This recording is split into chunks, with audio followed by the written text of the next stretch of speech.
Hello everyone, my name is Abhijit Ghosh and I am an assistant professor with IIMT Greater Noida. Today our topic is mixed economy and we are going uh, to see that what mixed economy is and how mixed economy operates. So let's start the presentation. So in the introduction part, first of all, we have to see what is mixed economy. Mixed economy is a combination of characteristics from capitalist economy and socialist economy. So while developing a third kind of economy, characteristics which are good practices or good characteristics, they were acquired from both the type of economies and a new form of economy was developed, right? So let's see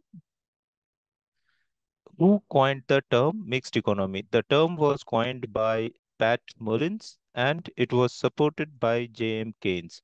So these economists, they coined the term mixed economy, correct? So what is mixed economy? Again, mixed economy is an economic system that possesses the characteristics of both capitalism and socialism. This economic system is governed by selective or limited government intervention and also allows individual freedom within limit framed by the government.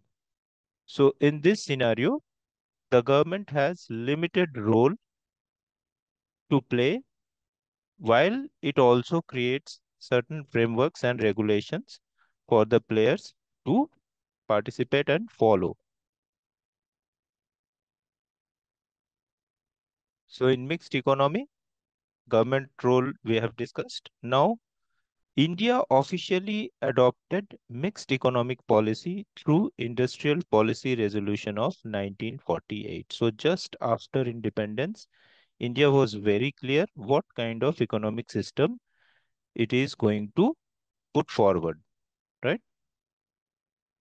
So before going forward and understand mixed economy, we must understand what is capitalism and what is socialism.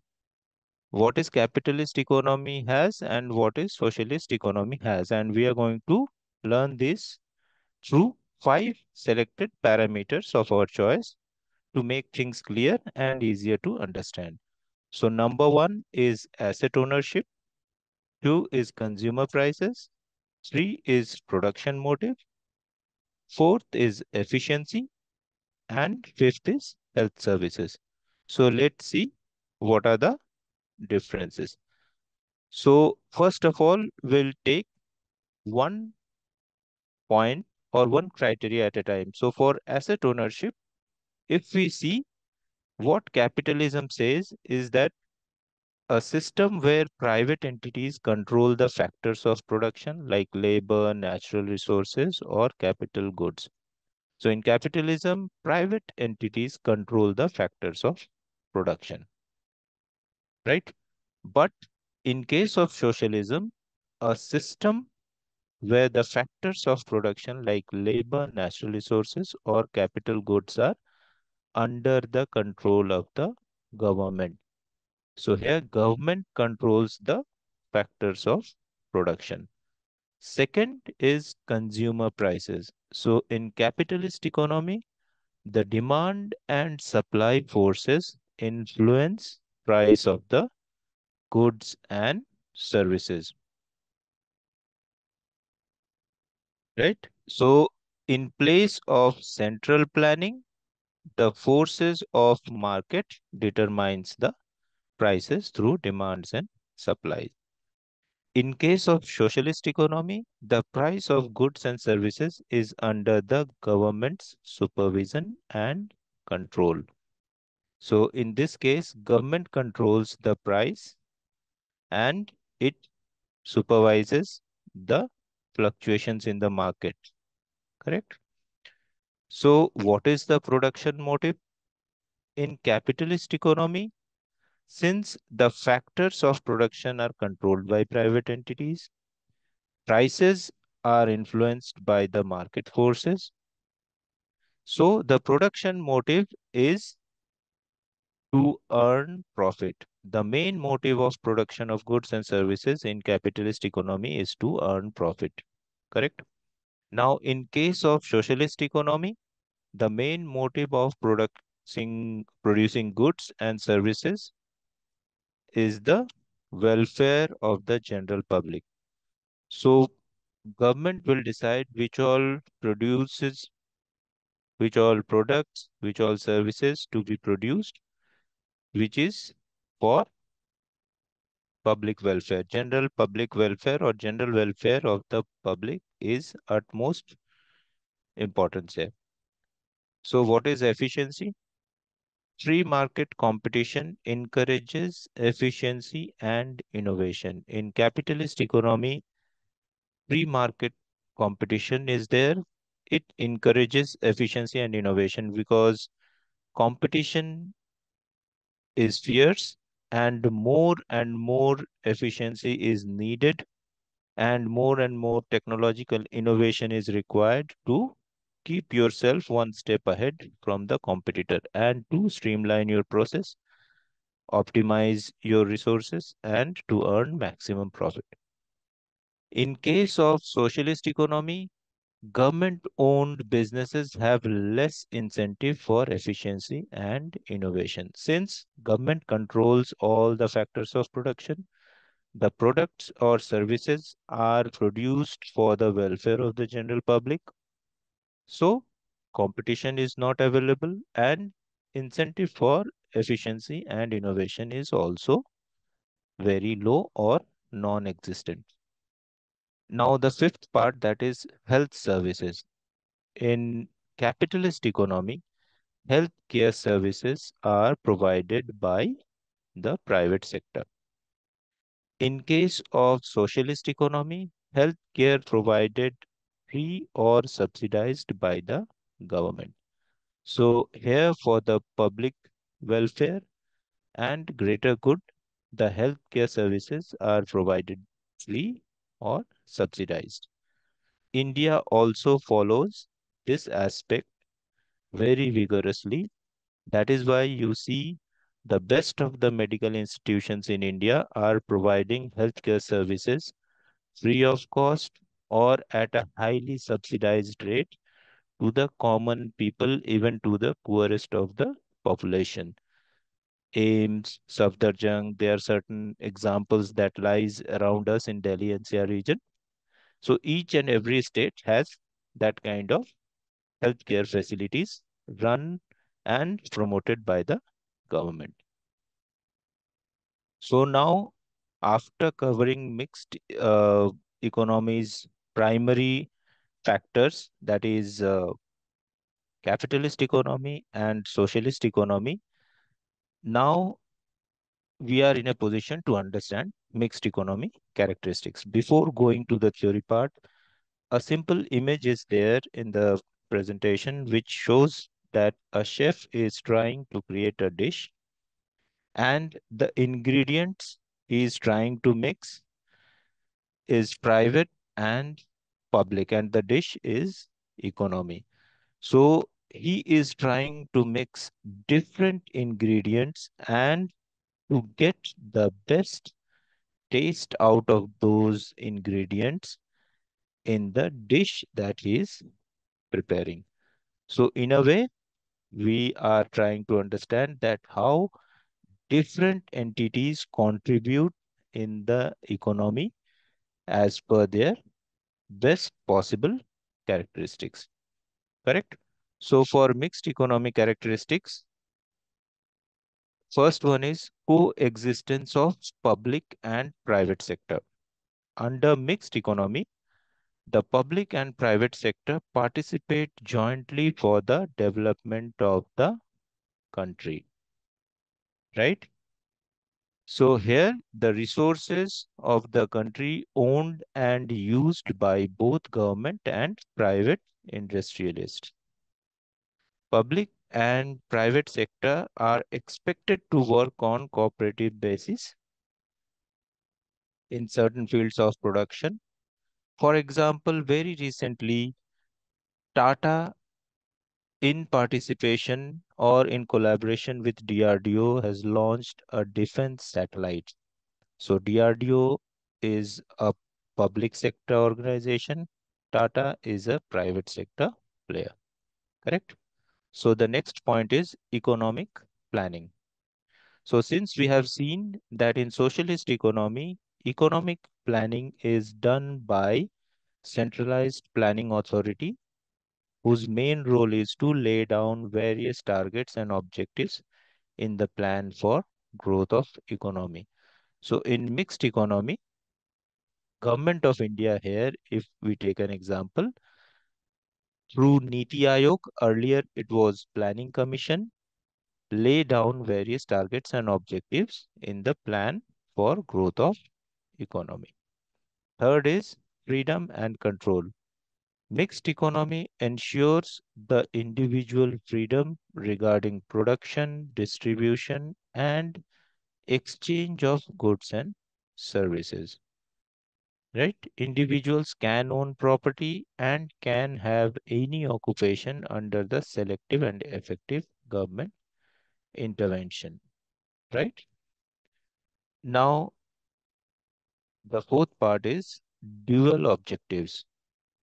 Since we are talking about mixed economy with characteristics coming from both capitalist and socialist economy, there will be dual objective. Now, what is dual objective? It is the social welfare and profit motive go side by side as both public and private sector earn profit under mixed economy.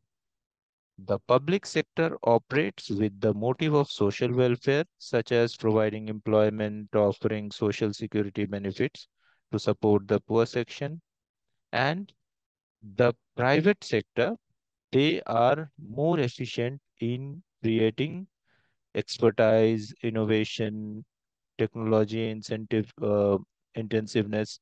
So both the objectives are fulfilled to take the country forward, right?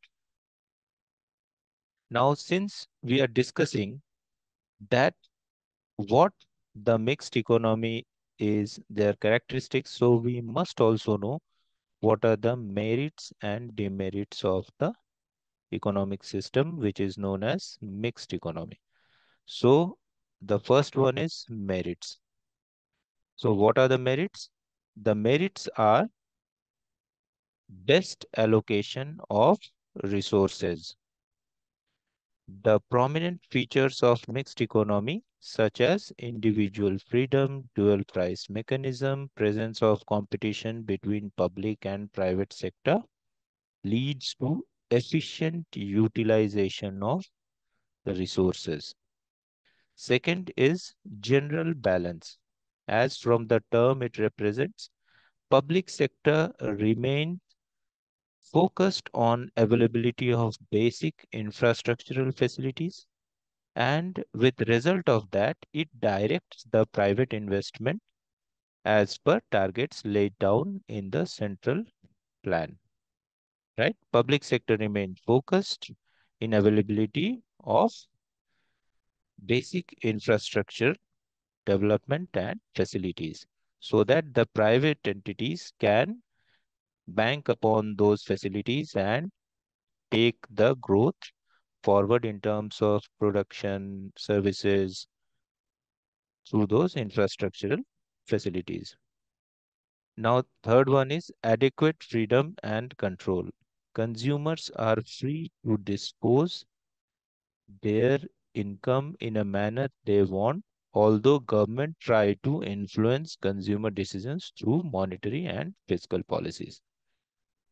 So in this scenario, as a consumer, you are free to dispose your income or pocket money in a way you want.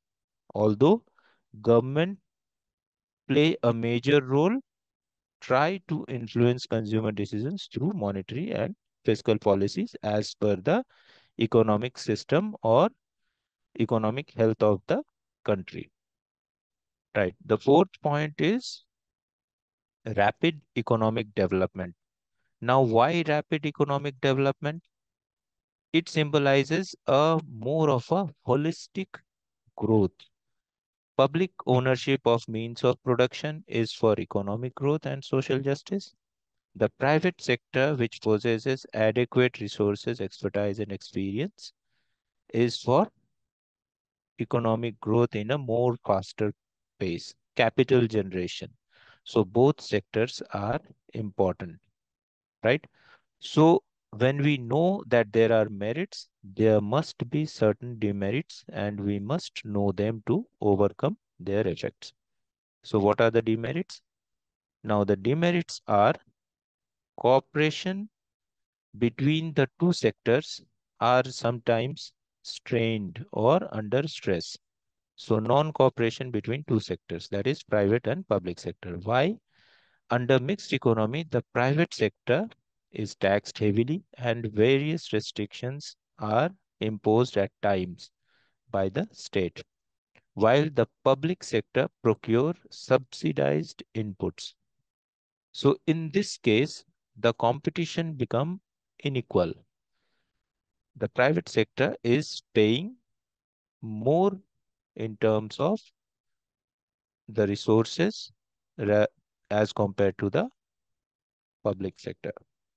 It can be very easily understood when we go to a public uh, petrol uh, station or fuel station, and when we go to a Reliance or a privately owned fuel station.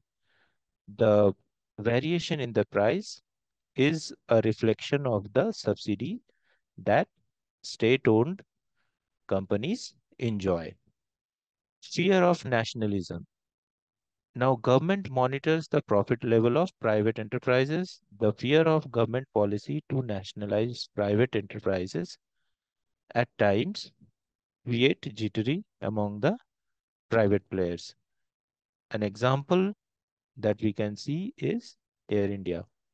First, it was a private entity started by Tata. Then it got nationalized and Air India was under government control. Again, very recently, it went back to Tata Group, right? Corruption and black marketing. Political parties, corrupt people take undue advantages from public sector. Hence, this leads to emergence of several evils like black money, bribe, tax evasion, and other illegal activities, right? This also includes red tapeism or heavy bureaucracy where work is delayed due to excessive delegation of duties or non-accountability among the departments. Fourth point is delay in economic decisions. In a mixed economy, whosoever is in power, the political party with a certain political ideology will try to take decisions as per their existing political ideologies. So at times, what happens during such scenarios, the decisions for the public sector enterprises get delayed or motivated by the political ideology, which delays in economic decisions, right? Now we have understood or we have seen what a basic understanding of mixed economy should consist of, right? So here, as a conclusion, we can understand that the mixed economy is a system that combines capitalism and socialism. The mixed economy incorporates the benefits of capitalism and socialism while avoiding their drawbacks, such as monopolies or absolute government controls. So, 100% of avoiding drawbacks is not possible, but you must always be prepared to counter those drawbacks, right? Thank you, everyone, for this time. I hope this session is useful for you to understand mixed economy. Have a good day. Thank you.